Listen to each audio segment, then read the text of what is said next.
बीड शहरातील महिलांची सुरक्षितता, त्याचबरोबर शाळा आणि महाविद्यालय परिसरामध्ये मुलींची होत असलेली छेडछाड या प्रकरणामध्ये मोठ्या प्रमाणात वाढ होत आहे आणि याच संदर्भात भाजपचे युवा नेते डॉक्टर योगेश क्षीरसागर आणि सारिका क्षीरसागर यांनी पोलीस अधीक्षक नवनीत कावत यांची भेट घेऊन या संदर्भात योग्य त्या उपाययोजना करण्याच्या सूचना केल्या आहेत। त्याचबरोबर बीड शहरामध्ये ज्या काही पोलीस चौक्या आहेत त्या बंद अवस्थेत असून त्या ठिकाणी देखील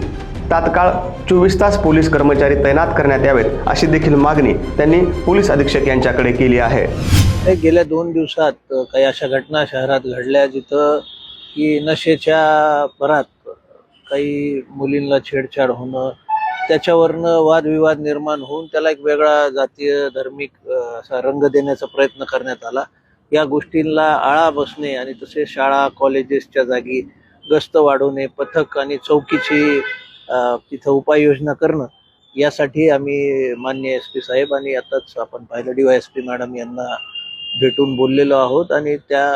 गोष्टींवर ते कारवाई करण्याचं त्यांनी आम्हाला आश्वस्त केलंय। तसंच येणारा काळ सणावाराचा आहे, आता त्यावेळेस आपण अजून जास्तीचं सतर्क राहणं गरजेचं आहे आणि कॉन्फिडन्स बिल्डिंग मेजर्स काय काय घेता येतील याबद्दल काही चर्चा केली।